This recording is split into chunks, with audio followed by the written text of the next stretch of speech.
football. All right, everyone. Welcome to the post-game show. We're here. It's the year 2022 of our Lord. It's not 2007 because Mercedes Lewis is scoring touchdowns in the league. Um, Very strange to wake up to this morning where I had to check my watch and be like, we sure it's the right year? So welcome. We got Josh Tolle here. We got Tony Reyes and his famous porn stash here. Welcome, gentlemen. Thank you. So Happy to be here. I guess basically Weekend at Bernie's, but alive right now. He's burning. a very accurate description of him. You are Bernie Lomax, but still just clinging to some shred of life. That is true. NFL Bernie. Let's go. I can't wait till we do the show with dead Tony. No offense, Tony. Sorry, Tony. And we just have to carry him and do his takes for him. Well, hold up. We'll get murdered. We'll give some equally shitty takes as you. Let's start with some. Well, let's start with some Cowboys action.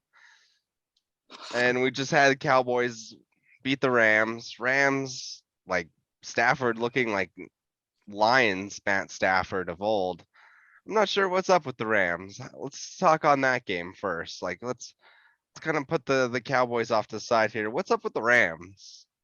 I think losing Kevin O'Connell to the Vikings, maybe that is hurting them right now, at least on the offensive side in terms of getting more players involved and open. But yeah, it looks like Matt Stafford has just regressed for whatever reason. Granted, everyone's going to be coming after you, but he's looking like he's, in his first 4 years of the NFL without Megatron. He's struggling right now. Is the only thing I can see to it. I think something mentally is going on, and they're just seems like they're all over the place when it comes to offensively. They're focusing on Cooper Kupp too much and just not getting everyone else involved like they should. Like I've seen Super Bowl hangovers before. Trust us, as Denver natives, are not. We've seen it happen to ourselves, but like the Rams essentially had like the same team that they had last year coming back, and so to see him fall off so shortly is weird. Tony, what were your thoughts on that game?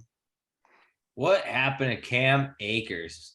That dude used to be explosive, and now he's just like an every down, replaceable running back. You can find him on the street. And Allen Robinson, another dude, just a disappointment for the Rams. And they can't protect Stafford. And he's just been facing these teams where they're following that Buffalo formula where they're rushing they're trying to put pressure on Stafford. And no Boone, is that the dude's name that replaced Whitworth on the left side? He's just not even like replacement level in the league. He's average at best, and it's showing that they can't replace all these players. Well, I mean, they still got Cooper Kupp. He's constantly drinking that yak during games, but it's just not enough. Him and Stafford just not enough in terms of offense in that game. So Cowboys walk away with the W in that one. Honestly, I'm surprised. Here's an interesting stat. Jalen Hurts and Cooper Rush are now undefeated in the league. So bam. Welcome to week 5, everyone. Love to see it. Let's go. Yeah. So but you look at Dallas today, like they didn't need Cooper Rush to win them the game. They relied on Pollard, they relied on Zeke, and that's how they won. I mean, Cooper threw for 150 yards, something like that. Yeah. That's been the formula the whole time. They haven't needed him for any of these games. It's just been defense and run game. Yeah, play to your strengths, and they're doing that right now under Rush, as opposed to when Dak's in there, obviously trying to spread the ball out a little bit more than maybe they should. Maybe you're seeing the actual formula that they should be using going forward. Could be true. I could see that. That Dallas defense is no joke. We're seeing that. And I know it's a derogatory term, but Cooper Rush, a little bit of a game manager, but that's what's working for the Cowboys right now. Mm-hmm. And so they are now 4-1, right behind the Eagles, who are now 5-0. Let's talk about that game. So we've had some interesting coaching calls today. Another interesting coaching call there at the end with the Cardinals. What's going on with the Cardinals? Cliff Kingsbury, very strange decisions there. Tony, what do you got on that one? It's catching up to Cliff Kingsbury, man. I've been telling you guys, come on, man. It's finally catching up to him. There's like only so long he can survive off this Kyler backyard playmaking, just freelancing. And then questionable coaching decisions are going to happen because he's just not that good of a coach, just like today. There was some questionable decision making going on in that game against the Eagles. So Do they wanna win? the Cardinals final sequence for final 37 seconds there. First down, spike. Second down, Kyler runs, slides short of a first down. Third down, spike. Fourth down with 3 seconds left. Missed a field goal with the kicker that I think he's on his third team this year that they got off the street. So yeah, bad way to end that game. So they lose 2017 to the Eagles. Josh, you got any thoughts on that game? Thoughts on the Eagles? I know you want to talk about Jalen Hurts, so let it all out. I think Jalen Hurts has proven that he can play in this league, and he's a very good quarterback in this league. It often overlooked when you go back to Alabama with Tua replacing him, and then going to Oklahoma and people saying, hey, he's only going to be a backup in the NFL. Well, he's starting to put it together, and this Eagles team is confident behind him, and I think that is the biggest thing. They have belief in their quarterback. 2 touchdowns today rushing. I don't think he threw any touchdowns, but he didn't have any interceptions. Because he had their 2 only scores. So you're looking at a guy that's definitely up there in the MVP conversation with Lamar, Josh Allen, and I think you have to have Hurts. I think it's those 3 guys right now. And 5-0 for the Philadelphia Eagles, that is impressive. And he beat a playoff team, Tony. I would say Hurts is in the lead right now for MVP, like pretty handedly. No. Tony, who do you got? Oh my gosh. All right. First of all, what's the difference between Jalen Hurts and Taysom Hill? I'll let you guys figure that one out. Oh, come on. Second of all, come on. Tell me, Tony, what is it? You tell me. You tell me what the difference is. One can throw the ball? Yeah, one can actually One pass. can actually create a difference? What do you mean? Credit to Taysom Hill for actually having a passing touchdown today, and Jalen Hurts did not. But come on, man. Tim Tebow. They're the exact same quarterback, just Taysom Hill has a right hand. He's what people thought Tim Tebow like that. When Tim Tebow went to the Jets, when he went to Patriots, like that's what they thought they were getting was Taysom Hill. Tim Tebow or Taysom Hill, if they were even close to being Jalen Hurts, well, Tim Tebow would still be in the league for one, and Taysom Hill would be starting. There's a reason why these quarterbacks don't start. They're not good. That's why he's not a quarterback. He's just a gimmick weapon that they can use. So Jalen Hurts, 26-36 today, 239 yards, no interceptions, also rushed for 61 yards, 2 TDs. Pretty good game. What did Taysom Hill do today? Well, let's look. I got that down for you. No worries here. Mr. Taysom Hill had a day, 134 offensive yards, 3 rushing TDs, 1 passing TD. So he had a good day. I'll give him that. Seems like he's an offensive weapon similar to Jalen Hurts. Once you surround him by elite talent, that's what's going to happen. And I mean, what happened? Arizona Cardinals defense. I mean, they held the Eagles. The Eagles were winning that game. So I wouldn't say that Jalen Hurts is MVP when we saw Josh Allen do 4 touchdowns and 300 yards and a half today against the Steelers. And I mean, who's been more impressive, him? And then we still get to see Patrick Mahomes play tomorrow. So I think that those quarterbacks would be much more likely to win MVP. And Lamar Jackson's still going to play tonight. So I would definitely put those 3 over him. And Lamar Jackson would probably be my number 2 on my list. Who's your one right now? Jalen Hurts. Yeah, Jalen Hurts. Yeah, I mean, you really have an argument for all 4 of those guys for being NFL MVP. And I do think we forget about Pat Mahomes, like you just mentioned, just because everyone else is doing so good. And without Tyreek Hill, like obviously the Chiefs still have Travis Kelce, but we're not talking about Patrick Mahomes for whatever reason nearly as much as Josh Allen. Granted, that 98-yard bomb to Davis, and then the other like 64-yard bomb And then there's one that was like the guy is a freak of nature. It's gonna be fun to see what happens this year in the MVP race that only goes to quarterbacks anyway. Yeah, pretty like I'd say it's a lock for a quarterback at this stage already.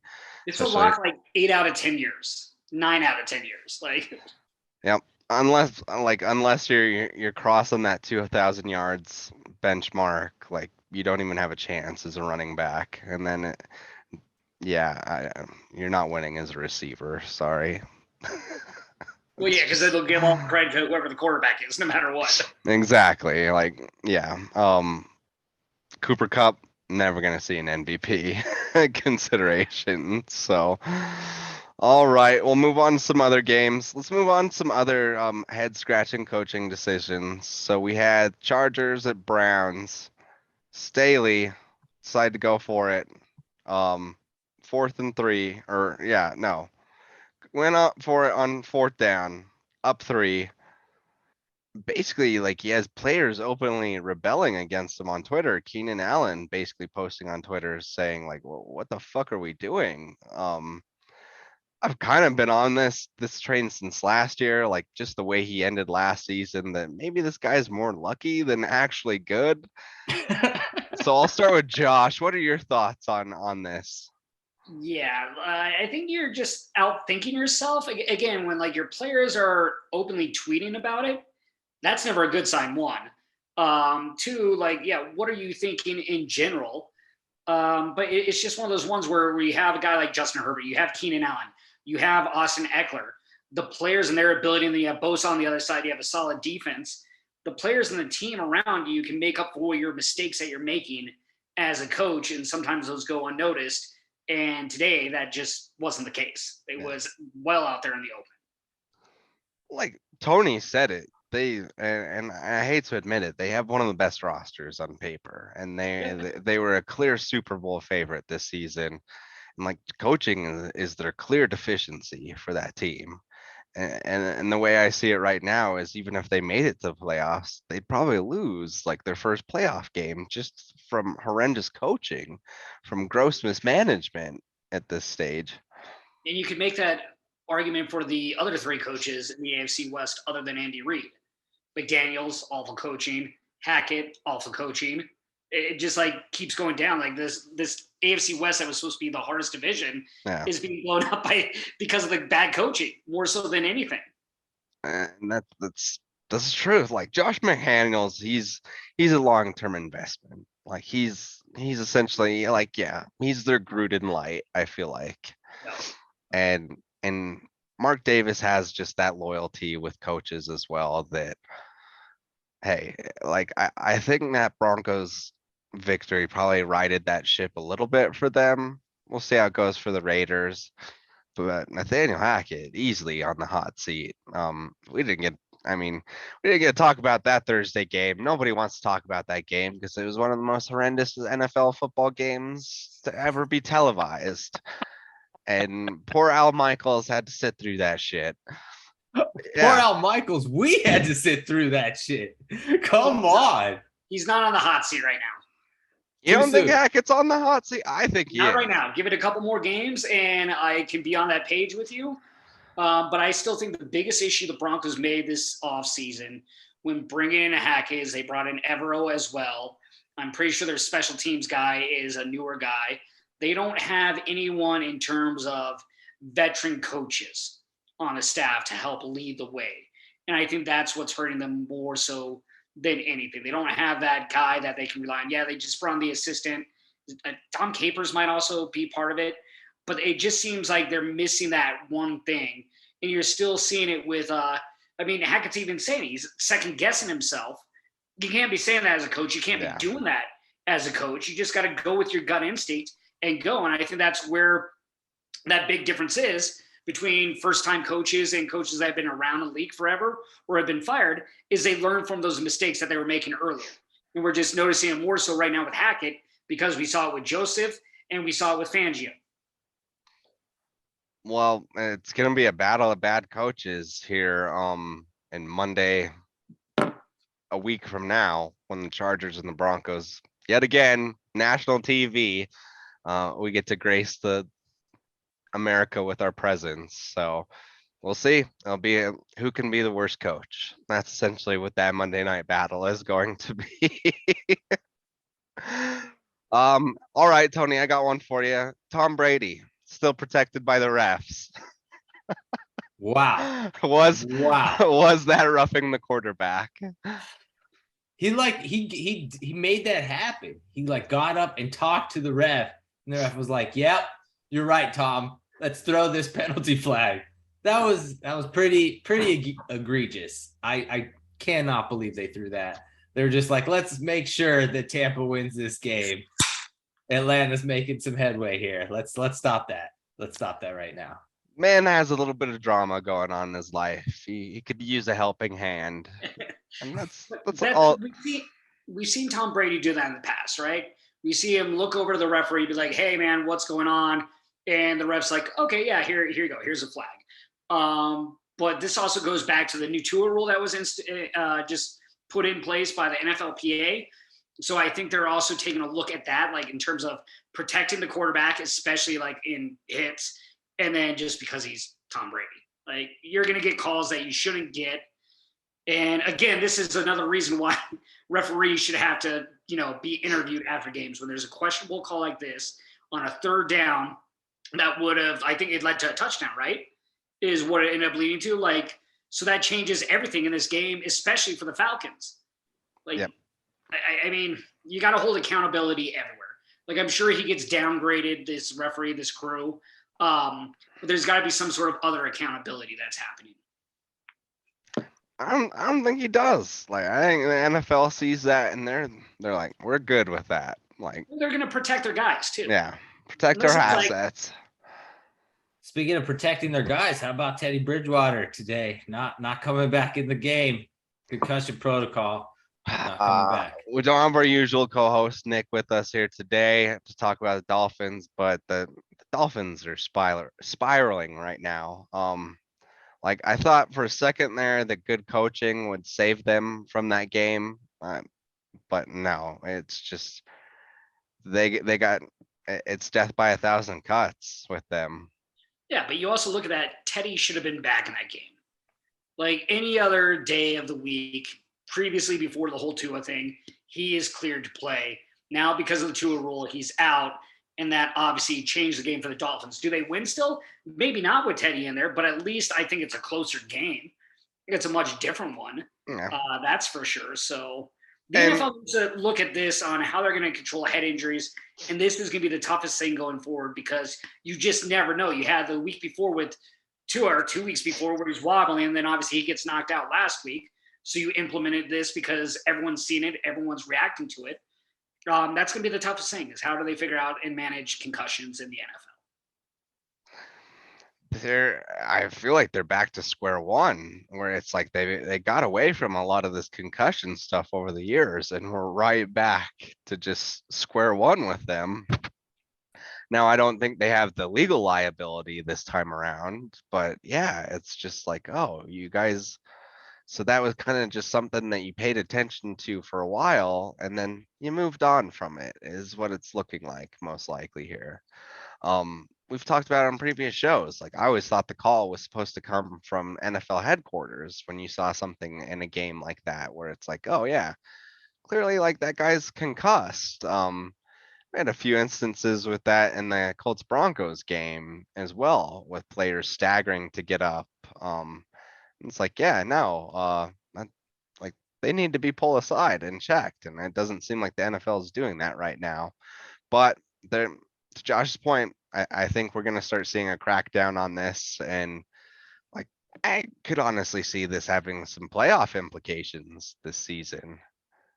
Because we've seen it in previous playoff games where we're like, should that dude really be back in the game? And they came back. I don't think that's going to happen this season. We'll see. We will see. Definitely changes are happening. I will say this, those foam helmets that they were rocking in the off season, a lot of fuck all of those did. That really helped things. All right, Tony, I'm going to jump back around to you to a fun topic. NFC North, it stinks. What's going on there?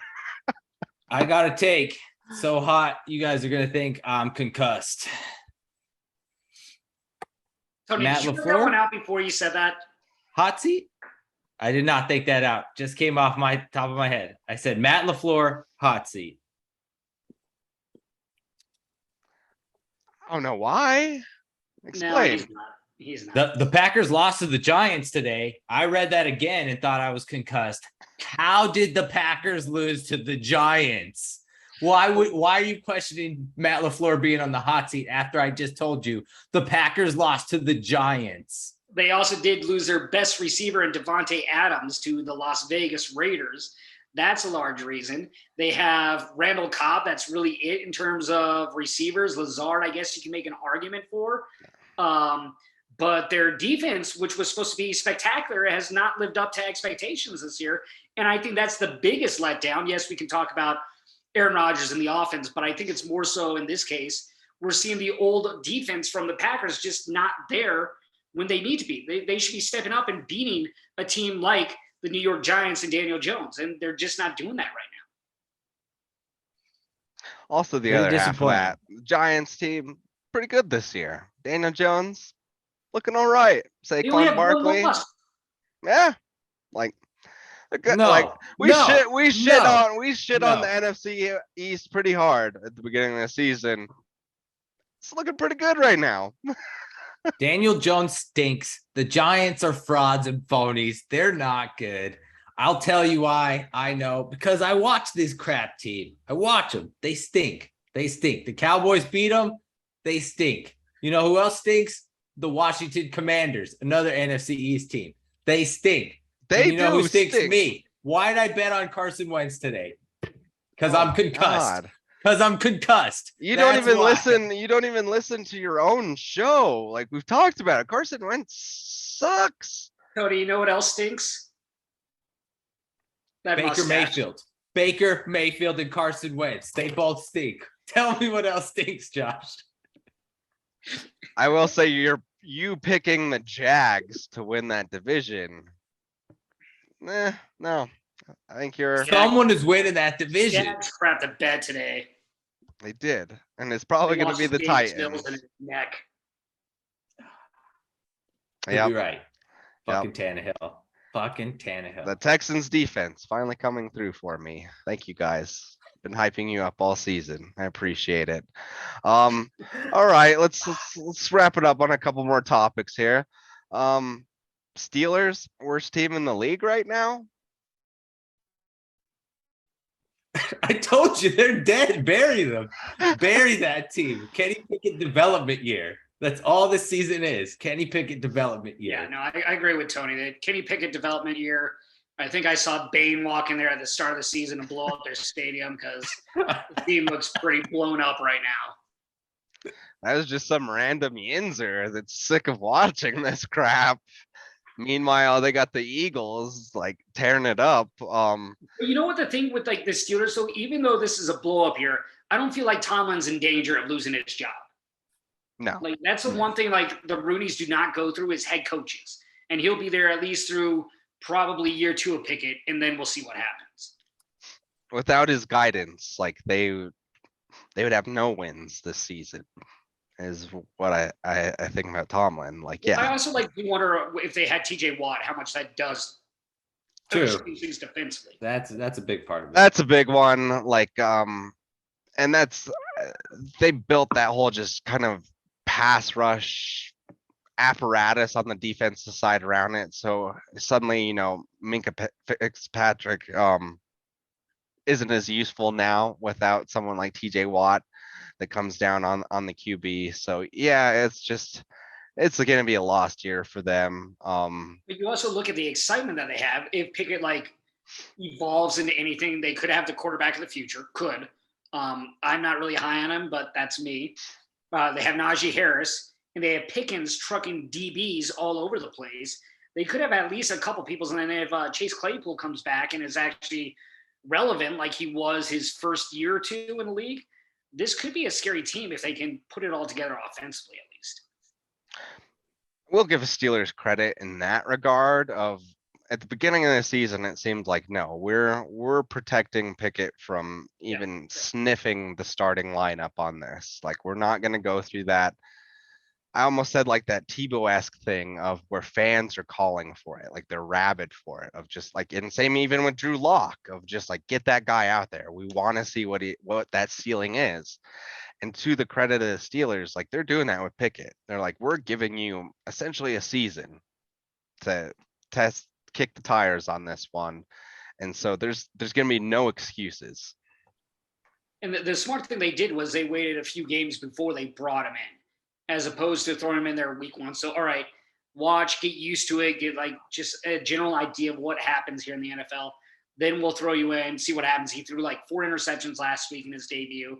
So there's going to be growing pains along with that for Pittsburgh. But when you have a Pittsburgh kid in there, the high expectations are even higher. I agree. That's well said. Yep. All right. So no, wait, Chris. I'm going to say this right now. You know who's out of excuses? Dan Campbell and the Lions. They fucking suck. They lost 29-0. 0. A bagel. That's a team that's not competing.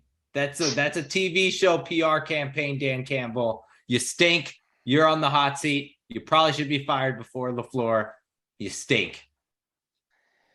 Yes. Weren't you in on the Lions before, like Tony? Weren't you eating that HBO Hard Knocks up? I was. That PR campaign was done well. Good job, HBO. That is not matching what's coming out on that field. Okay, Josh? I got hustled. If that's what you want to know. I got hustled. I made a parlay bet, and they screwed me into my parlay bet today. And I had the other teams right, so that sucked. 29-0. 29-0 to a third string quarterback. For the Patriots. And to a Matt Patricia offensive coached team. And you came into that as one of the I think you were the highest scoring offense in the league coming into this game. So to lay an egg, like Dan Campbell, he's clearly not the guy. He's going to be out, whether it's in season, end of the season, I think, which is disappointing. Man, my lovable Lions, you had to bring that up. Yep. Even my secondary team that I try to embrace, they suck. NFL is not good, man. All right, we got Bengals at Ravens tonight. Got a little divisional matchup. We talked about Lamar Jackson being an MVP contender, and then Joe Burrow. Speaking of falling off from a Super Bowl last year that we talked about with the Rams, same thing there. So here's some predictions for this game. I'm going to start with you, Josh. What do you got for this game? I think in order for the Bengals to win, they need to keep Burrow upright. He's still being sacked way too much. That's been the biggest issue. For the Bengals defensively, they got to somehow slow down Lamar Jackson. They got to do that spy. They can't allow him to use his legs. If they allow Lamar just to use his arm to beat him, whether it's going to, I guess, really Mark Andrews right now since Bateman's out. I'm trying to think of their other receiver off the top of my head, but I'm not able to. And then J.K. Dobbins running the ball. If they can just force it to be a Dobbins and having Andrews and the other receivers beat him as opposed to just the legs of Lamar Jackson, I think that's going to be key for the Bengals. They just got to get the run game going with Mixon. And obviously, Burrow, just keep him upright and let him do his thing back there. I agree. I think you got to hand the ball off to Mixon tonight. You got to get him involved, at least for the very least, to create some play action opportunities with Burrow tonight. Surprise him a little bit, because most likely this will come out to a shootout at the end. And then also, like, that Ravens defense is not good at all. So you have opportunities to get creative tonight. Tony, what are your thoughts on the game? I think if you like the Ravens, bet them early. The Bengals defense has been really impressive in the second half and in third quarters specifically. So if you really think the Bengals are going to win, I would take the Bengals money line. But if you're on the Ravens, I'd take Ravens first half. Similar to what Josh was saying, I think that Lamar's probably going to create a lot with his feet, but I don't really know who this other receiver is besides Bateman, and without him, and they have Andrews, I don't know if they're going to be able to do enough. But I do think they get up early. And then there's some adjustments that go on. but I do have the Bengals pulling this one out in an upset. Interesting. I'm gonna take the Ravens tonight, and then Thursday night football. I'm sorry, Al Michaels. We have Commanders at Bears. It's not looking much better for the Thursday night football and Amazon Prime. I'm sorry. Bezos, you just need to spend that money on more rocket launches. All right, gentlemen, it's been the post game show. I appreciate you guys for stopping by. I'm gonna jump in this spaceship behind me, go celebrate with some Eagles fans. You deserve it. Nice little home victory for y'all. All right, happy Sunday, gentlemen. And then we will see everyone again later this week for the NFL show week 6. So check it out. Thanks for watching the Sports Budz. Be sure to like, follow, and subscribe.